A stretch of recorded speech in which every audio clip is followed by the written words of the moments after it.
ಈ NSAIDಗಳು ಸಾಕಷ್ಟು ಪ್ರಮಾಣದಲ್ಲಿ ನಿಮ್ಮ ಒಂದು ಇನ್ಫ್ಲಮೇಷನ್ ಕಡಿಮೆ ಮಾಡಿದ್ರು ಕೂಡ ಅದರ ಎಫೆಕ್ಟ್ ತಾತ್ಕಾಲಿಕ. ನೋಡಿ ವೀಕ್ಷಕರೇ, ಅಂಟಿಲ್ ಅನ್ಲೆಸ್ ನೀವು ನಿಮ್ಮ ಒಂದು ನೋವಿನ ಒಂದು ಮೂಲ ಕಾರಣಕ್ಕೆ ನೀವು ಅಡ್ರೆಸ್ ಮಾಡ್ದಲೇ ಇದ್ದರೆ ನಿಮಗೆ ಸಂಪೂರ್ಣವಾಗಿ ನೋವನ್ನು ನಿವಾರಣೆ ಮಾಡ್ಕೊಳ್ಳೋಕೆ ಸಾಧ್ಯ ಇಲ್ಲ. ಫಾರ್ ಎಕ್ಸಾಂಪಲ್, ಇವಾಗ ಸಾಧಾರಣವಾಗಿ ನಮ್ಮ ಪ್ರಪಂಚದಲ್ಲಿ ಅಥವಾ ನಮ್ಮ ದೇಶದಲ್ಲಿ ಅತಿ ಹೆಚ್ಚು ಜನ ನರಳೋದು ಅಂತಂದರೆ back pain, low back pain ಸಾಧಾರಣವಾಗಿ ಬರುವಂಥದ್ದು ಇದೆ. ನೋಡಿ, ವೈಜ್ಞಾನಿಕ ಅಂದ್ರೆ ಸಂಶೋಧನೆ ಏನು ತಿಳ್ಬಂದಿದೆ ಅಂತ ಹೇಳಿದ್ರೆ, ಬ್ಯಾಕ್ ಪೇನ್ ಬರಲಿಕ್ಕೆ ಒಂದು ಮುಖ್ಯವಾದ ಕಾರಣ ಅಂತ ಹೇಳಿದ್ರೆ ನಮ್ಮ ಪೋಸ್ಚರ್. ನಾವು ಹೆಂಗೆ ಕೂರ್ತೀವಿ, ಹೇಗೆ ನಿಲ್ತೀವಿ, ಹೇಗೆ ಬಗ್ತೀವಿ, ಹೇಗೆ ಭಾರ ಎತ್ತೀವಿ, ನಾವು ಯಾವ ರೀತಿ ನಮ್ಮ ದಿನದ ಚಟುವಟಿಕೆ ಇದೆ. ಇತ್ತೀಚೆಗಂತೂ ವರ್ಕ್ ಫ್ರಮ್ ಹೋಮ್ ಕಲ್ಚರ್ ಶುರು ಆಗಿದೆ. ಎಲ್ಲರೂ ಕೂತ್ಕೊಂಡೇ ಕೆಲಸ ಮಾಡುವಂಥದ್ದು, ಸೆಡೆಂಟರಿ ಲೈಫ್ ಸ್ಟೈಲ್, ಇದರಿಂದ ಬರ್ತಾ ಇರುವಂಥದ್ದು. ನೀವು ಅದು ಬೆನ್ನೋವನ್ನು ನೀವು ಅಡ್ರೆಸ್ ಮಾಡಬೇಕು ಅಂತ ಹೇಳಿದ್ರೆ ಡೈರೆಕ್ಟಾಗಿ ಹೋಗ್ಬಿಟ್ಟು ಯಾವುದೊಂದು ಪೇನ್ ಕಿಲ್ಲರ್ ಇಂಜೆಕ್ಷನ್ನೋ ಮಾತ್ರೆಗಳನ್ನು ತೊಗೊಳಕ್ಕಿಂತ ಮುಂಚೆ ನೀವು ಆ ಪೋಸ್ಚರ್ನ ಫಸ್ಟ್ ಸರಿ ಮಾಡ್ಕೊಳ್ಳಿ. ಮತ್ತು ಎರಡನೇ ಒಂದು ಮುಖ್ಯ ಕಾರಣ ಬ್ಯಾಕ್ ಪೇನ್ ಬರಲಿಕ್ಕೆ ಅಂತ ಹೇಳಿದ್ರೆ ಅದು ವೈಟಮಿನ್ ಡಿ ಡೆಫಿಷಿಯನ್ಸಿ. 90% ನೋಡಿ, ಬೇರೆ ಕಡೆ ಎಲ್ಲ ಇಂಡಿಯಾದಲ್ಲಿ ಬಿಟ್ಟು ನೀವು ಫಾರಿನ್ ಕಂಟ್ರೀಸ್ ಎಲ್ಲ ಹೋದರೆ ಈ ಥರ ಪೇನ್ ಕಿಲ್ಲರ್ ಎಲ್ಲ ಸುಮ್ಮನೆ ಎಲ್ಲರಿಗೂ ಕೊಡಲ್ಲ. ಫಸ್ಟ್ ಕೊಡೋದೇ ನಿಮಗೆ ವೈಟಮಿನ್ ಡಿ ಮಾತ್ರೆಗಳನ್ನ. ಯಾಕೆ ಅಂತ ಹೇಳಿದ್ರೆ ವೈಟಮಿನ್ ಡಿ ಸರಿಯಾಗಿದ್ದರೆ ನಮ್ಮ ಬೆನ್ನು ನೋವು ಕಡಿಮೆ ಆಗುತ್ತೆ, ನಮ್ಮ ಬೆನ್ನಿನಲ್ಲಿ ಸಾಕಷ್ಟು ಪ್ರಮಾಣದಲ್ಲಿ ಕ್ಯಾಲ್ಸಿಯಂ ಸಿಗುತ್ತೆ, ನಮ್ಮ ಮಾಂಸಖಂಡಗಳು ಚೆನ್ನಾಗಿರುತ್ತೆ ಅಂತ ವೈಜ್ಞಾನಿಕ ಪ್ರೂವ್ ಆಗಿದೆ. ಹಾಗಾಗಿ ವೈಟಮಿನ್ ಡಿಯ ಸಪ್ಲಿಮೆಂಟೇಷನ್ ಮಾಡ್ಕೊಳ್ಳಿ. ನಿಮ್ಮ ಬ್ಲಡ್ನಲ್ಲಿ ಯಾವಾಗಲೂ 50 to 60 ನ್ಯಾನೋಗ್ರಾಮ್ ಪರ್ ಡೆಸಿಲೀಟರ್ ಲೆವೆಲ್ನಲ್ಲಿ ನಿಮ್ಮ ಒಂದು ವೈಟಮಿನ್ ಡಿ ಲೆವೆಲ್ಸಲ್ಲಿ ಇದ್ದರೆ ನಿಮ್ಮ ನೋವುಗಳಿಂದ ಹೊರಡೆ ಬರ್ಬೋದು. ಜೊತೆಗೆ ಸಾಧಾರಣವಾಗಿ ಈ ಥರ ಅಲರ್ಜಿಗಳಿಂದ ಕೂಡ ಹೊರಡೆ ಬರ್ಬೋದು. ಅದೇ ರೀತಿ ಇನ್ನೊಂದು ಬಹಳ ಮುಖ್ಯ ಕಾರಣ ಬ್ಯಾಕ್ ಪೇನಿಗೆ ಅಂತ ಹೇಳಿದ್ರೆ ಪ್ರೋಟೀನ್ನ ಕೊರತೆ.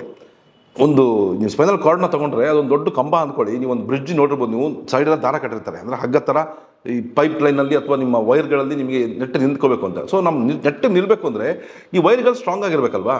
ಅದೇ ನಮ್ಮ ಮಸಲ್ಸು. ನಮ್ಮ ಮಾಂಸಖಂಡ ಸ್ಟ್ರಾಂಗ್ ಆಗಿದ್ದರೆ ಮಾತ್ರ ನಮಗೆ ಬೆನ್ನು ಬರುವಂಥ ಒಂದು ಪ್ರಮೇಯ ಬರದೇ ಇಲ್ಲ.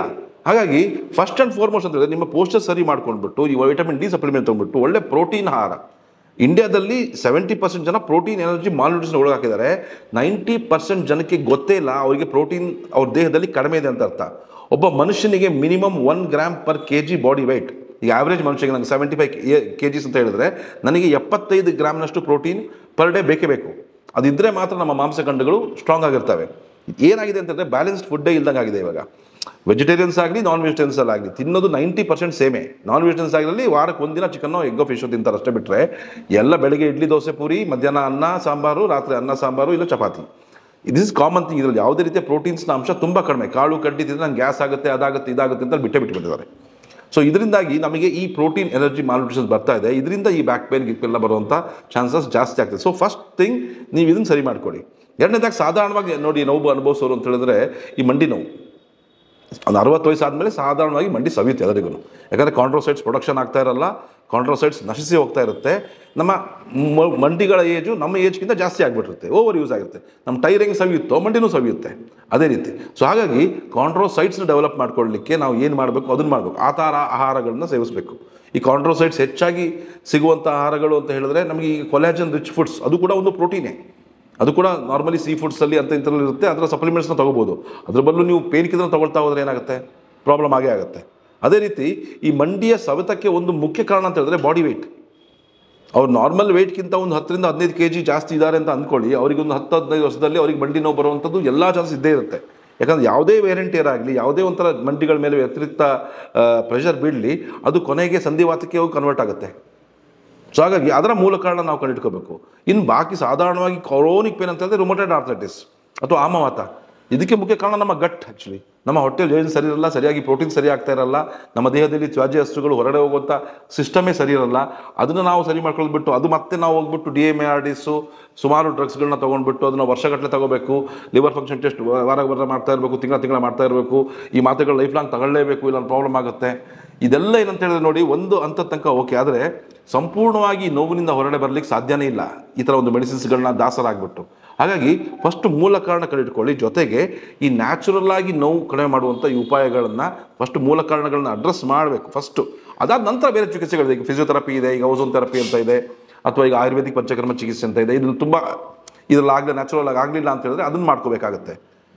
ಜೊತೆಗೆ ನೀವು ಮನೇಲೇ ಮಾಡ್ಕೊಳ್ಳೋಂಥ ನಿಮ್ಮ ಅಡುಗೆನಲ್ಲೇ ಜಾಸ್ತಿ ಯೂಸ್ ಮಾಡ್ಕೊಳ್ಳೋಂಥ ಕೆಲವು ಅಂಶಗಳು, ಫಾರ್ ಎಕ್ಸಾಂಪಲ್ ಶುಂಠಿ ಇರ್ಬೋದು. ಅದರಲ್ಲಿರುವಂಥ ಜಿಂಜರ್ ಆಲ್ನಲ್ಲಿ ಹೇರಳವಾಗಿ ನ್ಯಾಚುರಲ್ ಪೇನ್ ಕಿಲ್ಲಿಂಗ್ ಅಂಶ ಇರುತ್ತೆ. ನಿಯಮಿತವಾಗಿ ಶುಂಠಿ ಕಷಾಯದ ರೂಪದಲ್ಲೋ ಅಥವಾ ಇನ್ನೊಂಥರ ರೂಪದಲ್ಲೋ ನೀವು ಅದನ್ನು ಸೇವಿಸ್ತಾ ಬರೋದ್ರಿಂದ ನಿಮ್ಮ ನೋವು ಸಾಕಷ್ಟು ಪ್ರಮಾಣದಲ್ಲಿ ಕಡಿಮೆ ಆಗುತ್ತೆ. ಬೀಟ್ರೂಟ್, ಕ್ಯಾರೆಟು ಇದು ಕೂಡ ಒಂದು ನೈಟ್ರಿಕ್ ಆಕ್ಸೈಡ್ ಮತ್ತು ಬೀಟಾ ಕ್ಯಾರೋಟಿನ್ ನೇರವಾಗಿರುತ್ತೆ. ಅದರ ಒಂದು ಜ್ಯೂಸ್ನ ಕುಡಿತಾ ಬರೋದ್ರಿಂದ ಕೂಡ ಈ ನೋವಿನ ಪ್ರಮಾಣ ಸಾಧ್ಯವಾದಷ್ಟು ಕಡಿಮೆ ಆಗುತ್ತೆ.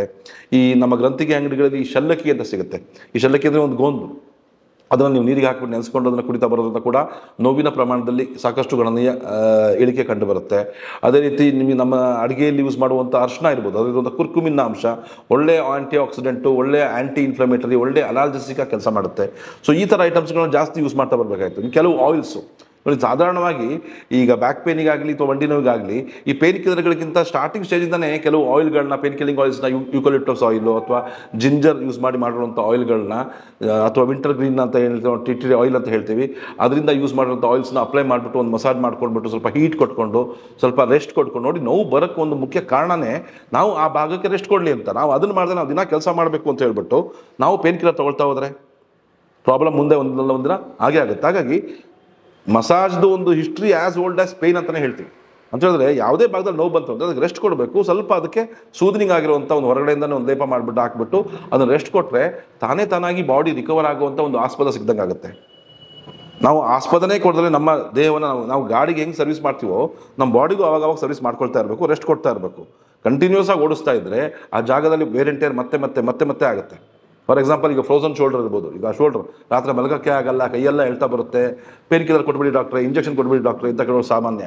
ಅದ್ರ ಬಂದು ಸರಿಯಾದ ಎಕ್ಸಸೈಸು, ಸರಿಯಾದ ಫಿಸಿಕಲ್ ಥೆರಪಿ, ಸರಿಯಾದ ಒಂದು ಸಪ್ಲಿಮೆಂಟ್ಸ್ನ ಕೊಟ್ಟರೆ, ಸರಿಯಾದ ಎಕ್ಸಸೈಸ್ನ ಕಲಿಸ್ಕೊಟ್ರೆ ಲೈಫ್ ಲಾಂಗ್ ಅವ್ರು ಸರಿಯಾಗೋಗ್ಬಿಡುತ್ತೆ. ಹಾಗಾಗಿ ಈ ಪೇನ್ ಕಿಲ್ಲರ್ಗಳಿಗೆ, ಈ ಥರ ನೋವುಗಳಿಗೆ, ಸಣ್ಣ ಪುಟ್ಟ ನೋವಿದ್ದಾಗಲೇ ಮೂಲ ಕಾರಣ ಕಂಡುಹಿಡ್ಕೊಂಡು ಸರಿ ಮಾಡ್ಕೊಳ್ಳಿ.